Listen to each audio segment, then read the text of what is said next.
Hello all, welcome back to our channel. So students, చాలా మందికి doubt ఉంది, will your results will decrease after applying for revaluation? Because చాలా మంది నాకు పర్సనల్గా అడగడం జరుగుతుంది దట్ అక్క I have applied for revaluation, in case ఒకవేళ వాళ్ళు రీకరెక్ట్ చేసినాక మార్క్స్ ఒకవేళ తక్కువ వస్తే ఇప్పుడు ఉన్న మార్క్స్ తక్కువ చేసేస్తారు. ఇప్పుడు నాకు A+ వచ్చింది, నేను అప్లై చేసుకున్నా ఓ గ్రేడ్ కోసం అని చెప్పేసి మళ్ళీ నాకు B+ అయితే ఇయ్యరు కదా, B అయితే ఇయ్యరు కదా అనేది అంటున్నారు.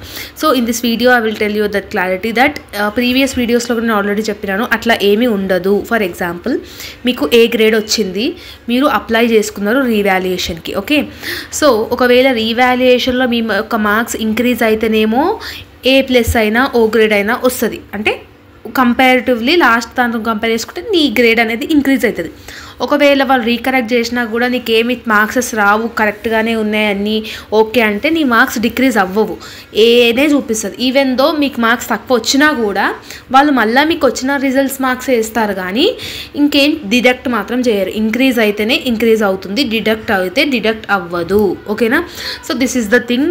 అండ్ F వచ్చిన స్టూడెంట్స్ కంపల్సరీగా మీరు అప్లై చేసుకోవాలి. దేనికి? రీవాల్యుయేషన్కి. నేను ముందుగానే చెప్పాను. అండ్ రీవాల్యుయేషన్కి సంబంధించిన వీడియోస్ ఇంకేమైనా రిలేటెడ్ డౌట్స్ ఉంటే కమెంట్ సెక్షన్లో కమెంట్ చేయండి, డెఫినెట్గా వీడియోలో క్లారిటీ ఇస్తాను. Thank you so much.